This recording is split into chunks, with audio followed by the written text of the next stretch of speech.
Bonjour amis internautes, je suis Déborah Denier, vous me connaissez, journaliste et développeur WordPress. Aujourd'hui, 6 juin 2015, en direct de l'événement VPMX Day, on va parler autour de WordPress, bien sûr, ce CMS extrêmement connu. Mais pour l'heure, je voudrais vous présenter un premier intervenant que j'ai rencontré ce matin, Frédéric Pérez. Bonjour. Bonjour. Alors, vous êtes consultant pour la Chambre de commerce et d'industrie de Bayonne. Tout à fait. Accompagnant les entreprises sur leurs projets numériques. Tout à fait. Alors justement, aujourd'hui, j'aurais une question. En quoi consiste votre activité au quotidien?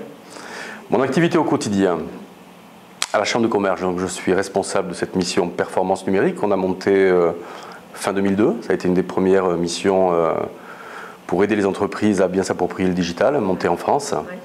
C'est une mission qui consiste essentiellement à proposer aux chefs d'entreprise deux grands types de prestations. D'une part, des réunions collectives.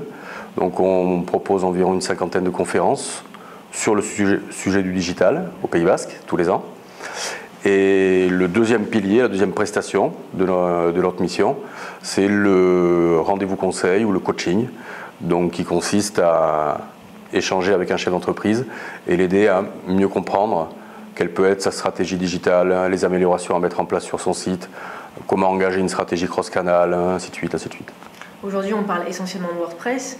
Est-ce que vous pourriez nous dire pourquoi vous conseillez WordPress aux personnes autour de vous et justement à des professionnels? Alors, le risque, c'est d'être dogmatique. WordPress, c'est un outil que j'apprécie à titre perso. Il faut quand même avoir en tête qu'une entreprise doit atteindre des objectifs, elle doit se faire développer une solution. WordPress n'est pas la panacée, ne permettra pas de résoudre toutes les problématiques. Mais pour énormément de problématiques d'entreprise, de sites internet, WordPress peut être la solution. Donc c'est une solution dans laquelle on a beaucoup confiance pour plusieurs raisons. Une des premières, c'est que la plupart des agences web travaillent sur WordPress. Ce qui veut dire qu'on a le choix, quand on doit trouver une agence web pour développer un site WordPress, on a le choix entre toutes les agences, au lieu d'être obligé de choisir entre les deux agences qui utilisent la solution X, alors que peut-être dans ces deux agences, il n'y a absolument pas une agence qui sera suffisamment performante pour l'entreprise. Donc ça, c'est une des premières problématiques qui sécurise notre prescription de WordPress. Un autre point, c'est que WordPress est une solution qui est devenue mature au fil des années. De grands groupes, de grosses entreprises utilisent WordPress. C'est une belle évolution. Que ce soit pour de l'éditorial ou de l'e-commerce. Donc, voir que Le Monde, je crois, le New York Times, de grosses références travaillent sur WordPress, c'est plutôt sécurisant pour nous. Et donc, ça sécurise notre prescription. Un autre point important, c'est la richesse fonctionnelle de WordPress à travers les plugins, qui permet au final de développer des solutions web riches fonctionnellement, sans atteindre des budgets monstrueux, à développer from scratch quelque chose qui existe sous forme de plugin. Comment vous arrivez à sécuriser les gens, justement, par rapport à WordPress? On en parle un peu des avantages, mais comment vous arrivez à, justement, donc je disais sécuriser, à vendre, entre guillemets, à les rassurer les gens? Parce qu'on a cette image de blog quand même, hein. On en parlera plus en détail avec Aurélien Denis. Chez pas mal d'entrepreneurs, on va dire que globalement, WordPress, Joomla, Typo3, ils ne savent pas. Donc l'essentiel des entrepreneurs, ils ne savent pas. Les plus, on va dire, les plus digitaux, mais pas suffisamment connaisseurs de WordPress, c'est vrai, vont avoir en tête le fait que WordPress est une plateforme de blog. Donc c'est là où on dégaine l'argument massu de leur dire que ces grosses références que j'évoquais tout à l'heure ont développé leur site internet sur WordPress. Peut-être la première des choses qu'on dit aux chefs d'entreprise, c'est que de toute façon, un blog est un site. C'est ça. Et s'il y avait des points à améliorer au niveau de WordPress, qu'est-ce que vous conseillerez si nos inventeurs, nos développeurs nous écoutent?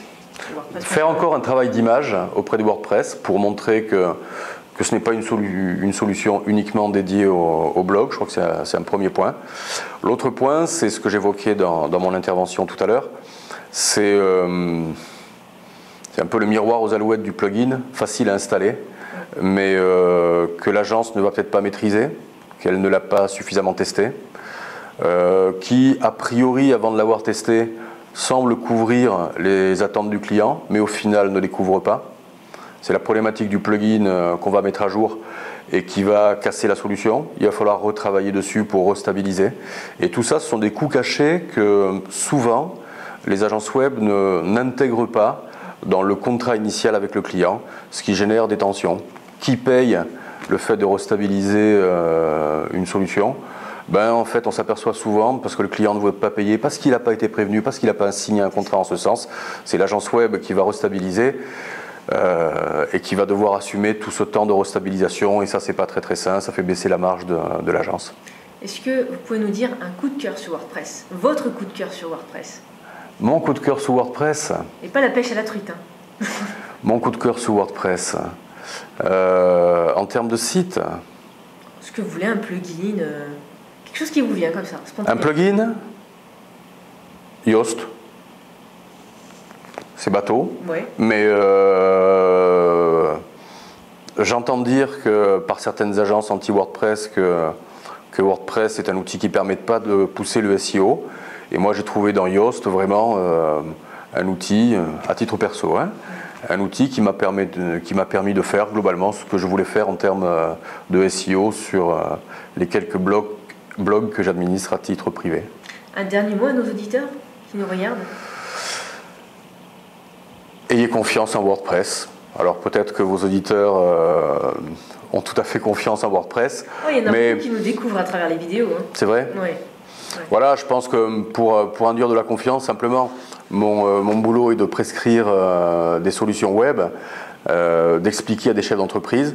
Je prends le risque, entre guillemets, de prescrire WordPress, c'est que j'y crois vraiment. Et WordPress a fait ses preuves. Donc voilà, si, je serais tenté de dire si un prescripteur de solutions, un consultant est sécurisé par WordPress, toute entreprise a priori doit l'être. Voilà. Une adresse? On peut vous retrouver sur Internet? Ah, une adresse. Une adresse. C'est ça. Mon adresse professionnelle, c'est le site de la Chambre de commerce de Bayonne Pays Basque, donc bayonne.cci.fr. Et mon adresse perso, on va dire mon blog de référence, c'est lapêchealamouche.com. Mais ne retenez pas ce nom de domaine, cherchez pêche à la mouche dans Google et le premier site que vous trouverez, c'est le mien. Merci Frédéric pour ces informations très intéressantes sur WordPress. Et puis amis internautes, on se retrouve très bientôt. Pour plus d'informations sur le VPMX Day, vous aurez le site qui s'affiche en bas de l'écran. Et sinon, je vous retrouve très bientôt pour une prochaine interview. Bye bye. Au revoir.